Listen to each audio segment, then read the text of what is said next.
आप प्रवेश कर रहे हैं सीएनबीसी आवाज और इबेक्स कैश के शानदार स्टूडियो में। नमस्कार, फायदेमंद फंड में आपका स्वागत है। मैं शैल भटनागर आपके साथ जुड़ रहा हूँ सीएनबीसी आवाज और इबेक्स कैश के इस शानदार स्टूडियो में। इस हफ्ते आपने कई इंडस्ट्रीज को रिकॉर्ड हाईज लगाते हुए देखा, जैसे कि निफ्टी, सेंसेक्स, निफ्टी के मिड कैप और स्मॉल कैप इंडस्ट्रीज।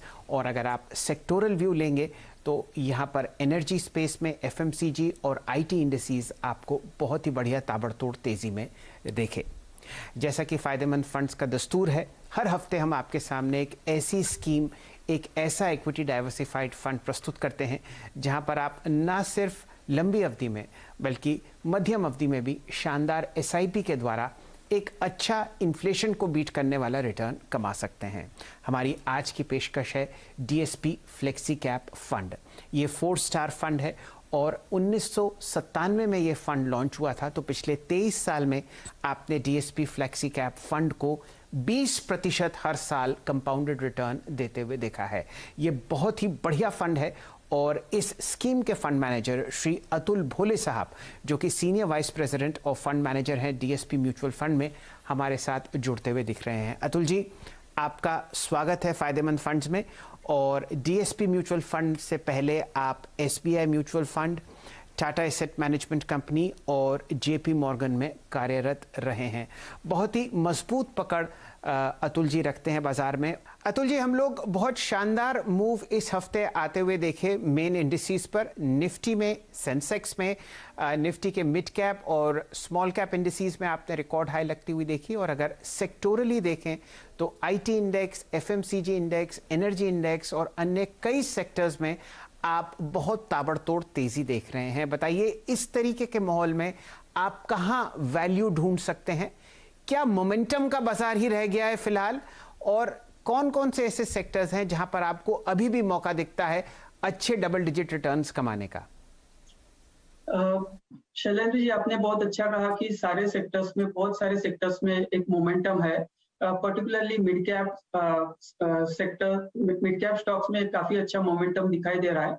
ये प्राइस पे या मार्केट लेवल पे मुझे बैंकिंग या फाइनेंस वर्टिकल जो है या सेक्टर जो है उसमें बहुत अच्छा वैल्यू दिखाई दे रहा है compare to the overall market. Basically ये स्टॉक जो है उनका भी जो प्रॉब्लमेटिक एरिया था एनपीएस का या एसेट क्वालिटी का, वो अभी ऑलमोस्ट खत्म होने जा रहा है और वो नॉमिनल जीडीपी के साथ वो अच्छा ग्रोथ दिखाना चाहिए। और दूसरी तरफ आप वैल्यूएशन देखेंगे तो उनके जो हिस्टोरिकल वैल्यूएशन के कंपैरिजन में और जो मार्केट है उसके कंपैरिजन में भी बैंकिंग, फाइनेंस, मतलब सब एनबीएफसी या इंश्योरेंस कंपनीज के वैल्यूएशन मुझे बहुत अट्रैक्टिव लगते हैं।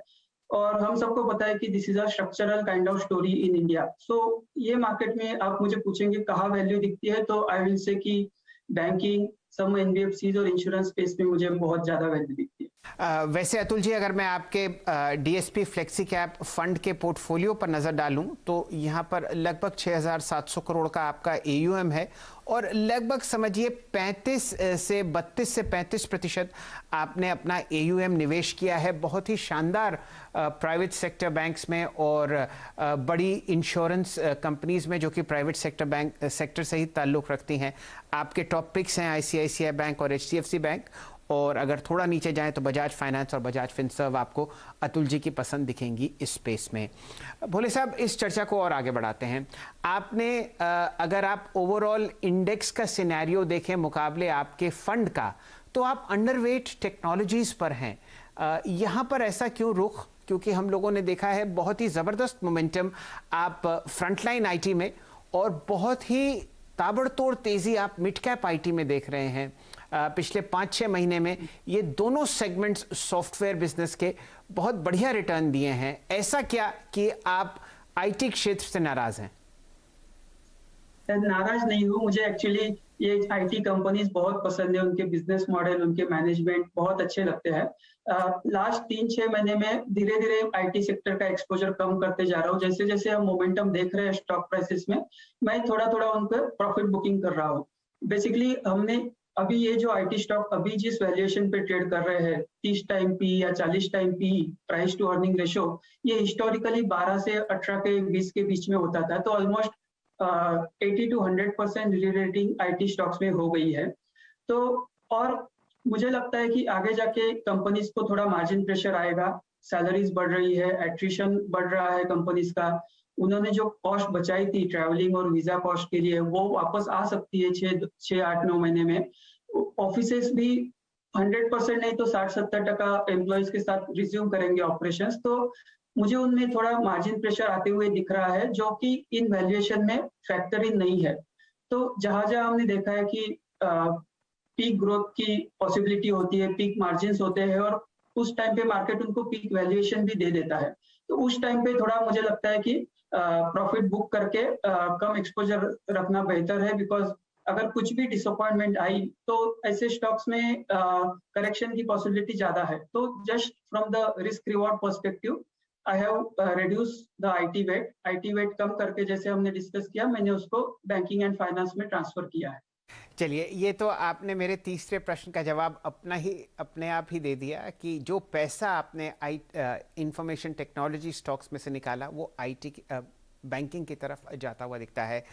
रिकॉर्ड के लिए ये बात दर्ज करना अति आवश्यक है कि लगभग 7.5% AUM DSP flexi cap fund का निवेशित है आईटी स्टॉक्स में।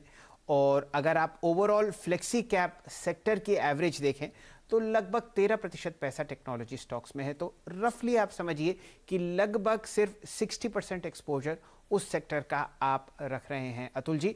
और पहले 10 में सिर्फ एक ही आईटी स्टॉक है, वो है इन्फोसिस। बोले साहब, इस चर्चा को आगे बढ़ाते हैं। एक बहुत अच्छी बात मैंने ये नोटिस करी कि ओवरऑल अगर आप देखें, आप ऑटो सेक्टर में अपने फंड मैनेजर पीयर्स के मुकाबले ज़्यादा बुलिश हैं, और वो बिल्कुल प्रतीत होता है जिस हिसाब से आपने यहाँ पर लगभग 6% एलोकेट किया है अपना AUM ऑटो स्टॉक्स में। और एक बहुत अच्छी बात कि ऑटो ही एक ऐसा इंडेक्स है मेन फ्रंट लाइन में जो रिकॉर्ड हाइस पर नहीं है। ऐसी क्या चीज़ आप देखते हैं यहाँ पर भोले साहब, जो आपको लगता है कि आगे आने वाले समय में ऑटो सेक्टर में होगा और आप उसका फायदा उठा पाएंगे क्योंकि आप ओवरवेट हैं? ये सही चीज है कि मुझे ऑटो सेक्टर में पिकअप आते हुए दिखता है। मतलब लास्ट 1-1.5 साल से कोविड की वजह से बहुत ऑटो कंपनीज को प्रॉब्लम सहन करना पड़ा है, सेल्स नहीं हो रही थी। और अभी भी ऑटो कंपनीज को जो सेमीकंडक्टर या चिप अवेलेबिलिटी का प्रॉब्लम है ग्लोबली, उनकी वजह से उनका सेल्स काफी कम हो रहा है। बट मुझे लगता है इकोनॉमी में और इंडियन नहीं ग्लोबली इकोनॉमी में पिकअप होना चाहिए। जैसे जैसे ओपनिंग अप होगा, लोगों के पास एक्स्ट्रा सेविंग बन गई है लास्ट 1.5-2 साल में। और auto is a cyclical sector, auto हमेशा साइकिल में ऊपर जाता है, नीचे आता है। मुझे लगता है लास्ट के 2-3 साल अच्छे नहीं थे ऑटो के लिए, और वो एक साइकिल आएगा जिसमें auto sales will pick up significantly. और इस हिसाब से मैंने ऑटो एंसिलरीज कंपनीज पोर्टफोलियो में लेके रखी है। जैसे आप देख सकते हो कि उसमें ऑटो कंपनी नहीं है, सारी की सारी ऑटो एंसिलरी कंपनी है।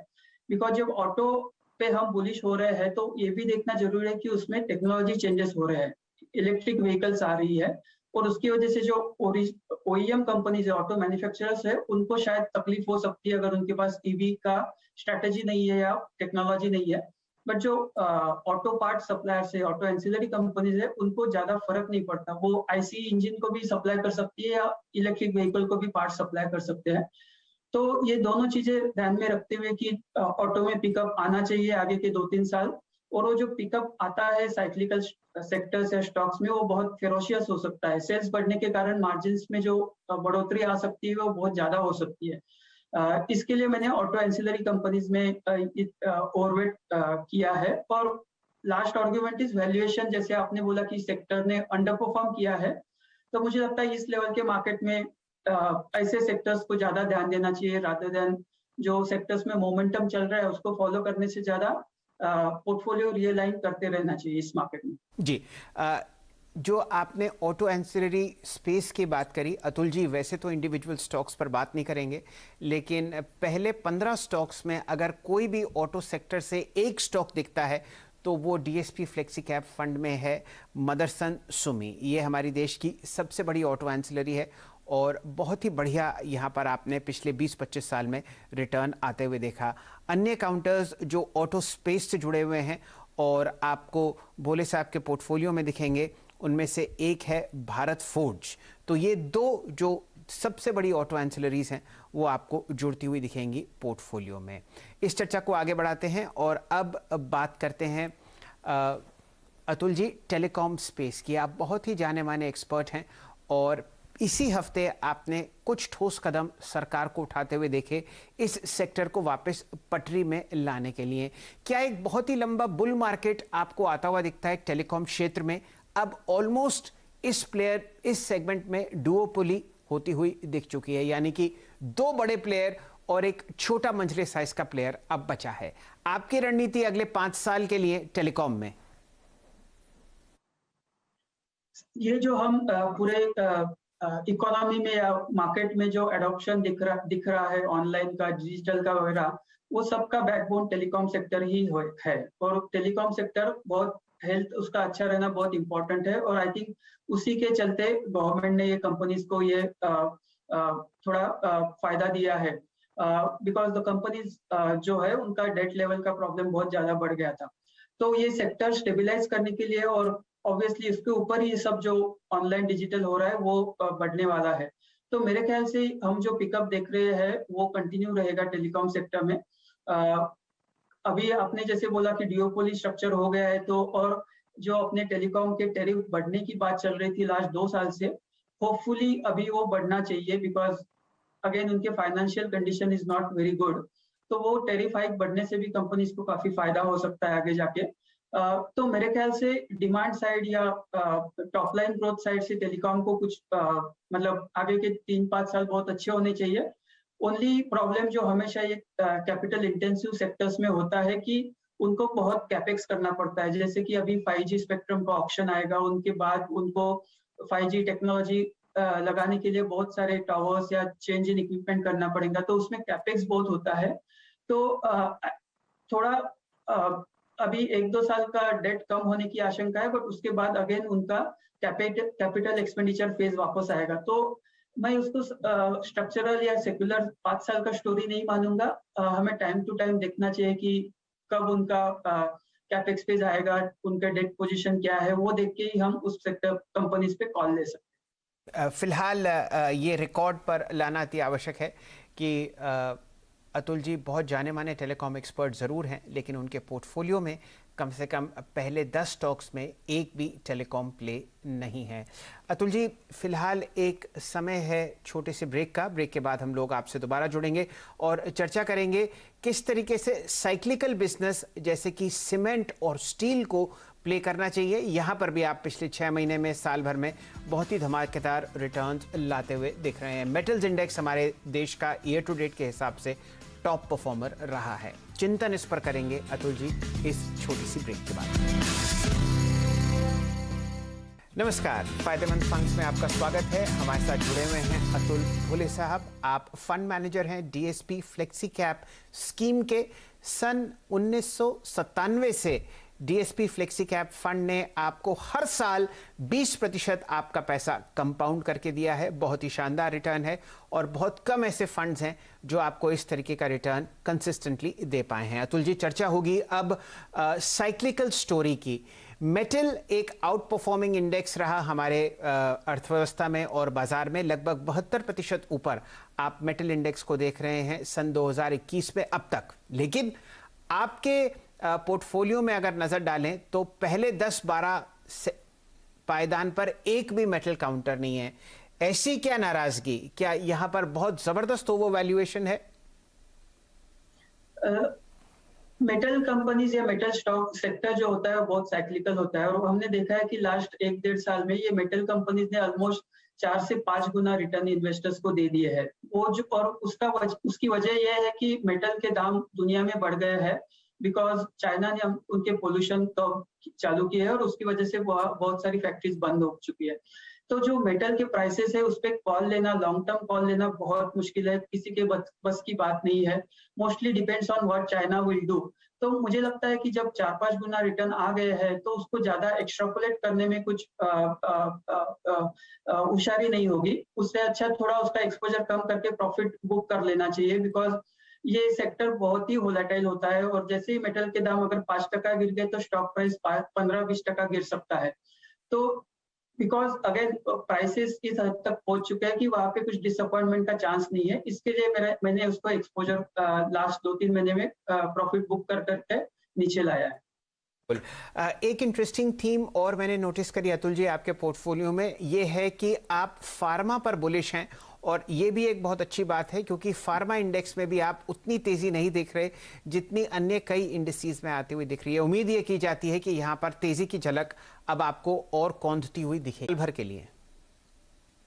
फार्मा पे मेरा व्यू काफी कंस्ट्रक्टिव है। जैसे आपने ही बोला कि वो लास्ट 6-8 महीने में फार्मा ने अंडर परफॉर्म किया है, तो मुझे लगता है अपनी जो कंपनीज है फार्मा सेक्टर की वो बहुत अच्छी है। Domestic market gives them very good cash flows. API story बहुत अच्छी डेवलप हो रही है जो अपनी पोर्टफोलियोज में कंपनीज है उनमें। तो और वैल्यूएशन भी इतने ज्यादा महंगे नहीं है compare to other market, compare to the broader market. तो मुझे लगता है फार्मा सेक्टर की जो अर्निंग ग्रोथ है वो अच्छी खासी रहेगी और उस हिसाब से अपने को रिटर्न्स मिलने चाहिए। और जबकि अदर साइड वैल्यूएशन का रिस्क इतना नहीं है उस सेक्टर में, इसके लिए वो सेक्टर अपने पोर्टफोलियो में ओवरवेट दिखाई दे रहा है। बिल्कुल। जो स्टॉक्स पसंद आए हैं अतुल जी को इस सेगमेंट में, आपके सामने डॉक्टर रेड्डीज है, आपके पास पोजीशन इप्का लेबोरेटरीज में है जिसका हम लोग ने सितंबर में स्वागत किया एफएनओ स्पेस में। साथ ही साथ इन दो के अलावा आपके पास पोर्टफोलियो में फिलहाल डिवीज लेबोरेटरीज भी दिखेगा। ये फ्रंटलाइन 3 आईटी कंपनीज पसंद आती हुई अतुल जी को। भोले साहब, एक इशू बाजार में बहुत ज़बरदस्त तरीके से फिलहाल परेशानी का जरिया बना हुआ है और वो है आईपीओ प्राइसिंग। बहुत ही ज़्यादा प्राइसिंग ओएफएस के ज़रिए कई आपको इश्यूज आते हुए दिखेंगे। क्या डीएसपी फ्लेक्सी कैप फंड निवेश कर रहा है आजकल आईपीओस में, और अगर हाँ तो कौन से 2 या 3 चीज़ें ऐसी आप देखते हैं जो एक रिटेल निवेशक भी समझ सके और उसका फ़ायदा उठा पाए? Right Shailendra ji, so last जो भी 6-8 महीने में जो भी आईपीओ आए हैं तो DSP flexi cap fund has not participated in those IPOs. Generally कुछ बहुत सारी कंपनीज के बिजनेस मॉडल्स अभी भी डेवलप हो रहे हैं। बहुत सारी कंपनीज की प्रॉफिटेबिलिटी अभी अच्छी नहीं है और दे आर मेकिंग लॉसेस, और उसके बावजूद लोग उसको एक्स्ट्रापोलेट करके 10-20 साल का पिक्चर देख के ग्रोथ देख के वैल्यूएशन दे रहे हैं। तो मुझे लगता है कहीं ना कहीं थोड़ा एक्सेस हो रहा है। मार्केट भी ऑल टाइम हाई पे है। Typically all time high market पे बहुत आईपीओज आते हैं बिकॉज वैल्यूएशन अच्छा मिलता है। बट मुझे वो बिजनेस मॉडल देख के वो कॉन्फिडेंस नहीं आया, इसके लिए हमने उन आईपीओज में इन्वेस्ट नहीं किया है। मुझे लगता है जो ट्रेडिशनल एलिमेंट्स है कोई भी स्टॉक लेने के, cash flows, ROEs and profitability etcetera, उनको हम नजरअंदाज नहीं कर सकते। ग्रोथ आते रहेगा, इंडिया में ग्रोथ बहुत सारे सेक्टर्स में पॉसिबल है फॉर लंबे समय तक। तो इसके लिए हमें कुछ उन आईपीओ के पीछे भागना चाहिए ऐसी बिल्कुल बात नहीं मुझे नहीं लगती। अपने पास बहुत ज्यादा अपॉर्चुनिटीज है और यही कारण है कि हमने सारे आईपीओ डिस्कस किए, स्टडी किए, बट वो सब एनालिसिस करने के बाद हम उन आईपीओ में नहीं गए थे। अतुल जी, एक और हमारे साथ बहुत ही बढ़िया मंजर जो गुजरता हुआ दिख रहा है वो ये है कि लाखों नए निवेशक बाजार में म्यूचुअल फंड्स में जुड़ते हुए दिखेंगे। अगर आप फोलियोज ही देखें तो लगभग 25 लाख नए फोलियो अगस्त में जुड़े। इन नए निवेशकों के लिए जिनके आंखों में तारे हैं और इतनी ज़बरदस्त उम्मीदें हैं कि कम से कम मुझे डर लगता है, आप कौन से ऐसे 2 या 3 नियम सेट करेंगे कि उन नियमों के मुताबिक ना ज़्यादा नुकसान हो, अगर हो भी तो, और अगर फायदा हो तो बहुत अच्छा हो? 3 चीजें बहुत इंपॉर्टेंट है। क्वालिटी कंपनीज में इन्वेस्ट करो, एसआईपी एसटीपी के थ्रू करो, और फॉलो अपना इक्विटी या जो भी एलोकेशन है एसेट एलोकेशन का उसको फॉलो करते रहिए। चलिए, ये बात हुई किस हिसाब से आप इस बाजार को नेविगेट करेंगे। अतुल जी, अक्सर ये देखा गया कि जो लोग बहुत सक्सेसफुल होते हैं वो बहुत बढ़िया पढ़ाई करते हैं, और आप तो खुद चार्टर्ड अकाउंटेंट हैं। बताइए 1 या 2 लोग जिन्होंने आपको बहुत इन्फ्लुएंस किया हो कि आप इक्विटी बाजार में आएं और यहाँ पर एक लंबी पारी खेलें। तो हमारे एक प्रोफेसर थे बिजनेस स्कूल में, उनसे मैं काफी प्रभावित हूँ कि एंड उस उनकी वजह से ही मैंने ये डिसाइड किया कि इक्विटी मार्केट ही मेरा एक करियर बनाने का अच्छा क्षेत्र हो सकता है। तो वो मेरे प्रोफेसर एक रीजन थे मेरा इस मार्केट की तरफ देखने के लिए। और उनके रिकमेंडेशन पे ही हमने बुक्स पढ़ी थी पीटर लिंच की, जो फिडेलिटी मैगेलन के फंड मैनेजर थे यूएस में 70, 80, 90 के दशक में। और उनके बुक्स पढ़ के ही मैं बहुत इन्फ्लुएंस रहा कि इक्विटी मार्केट और बहुत अट्रैक्टिव है, उसमें करियर करने की बहुत या वेल्थ बनाने की, लोगों के लिए भी वेल्थ बनाने का बहुत अच्छा मौका इक्विटी मार्केट देता है। चलिए अतुल जी, बहुत बहुत शुक्रिया आपका, आपने इतना कीमती समय निकाला, ना सिर्फ डीएसपी फ्लेक्सी कैप फंड को डिस्कस किया, लेकिन बहुत सारे अहम सेक्टर्स पर जहां पर वैल्यू है वहां पर आपने टिप्पणी करी। हमारे साथ जुड़ने के लिए आपका बहुत बहुत आभार। और मैं उम्मीद करता हूं जिस हिसाब से आपने पिछले 23 साल में 20% पर साल इस पैसे को कंपाउंड किया है, आगे आने वाले समय में कम से कम ये ट्रैक रिकॉर्ड तो बरकरार रहेगा। हमारे साथ जुड़ने के लिए आपका बहुत बहुत आभार। धन्यवाद। खबरों का सिलसिला जारी है CNBC आवाज पर, आप जुड़े रहिए हमारे साथ। शुक्रिया।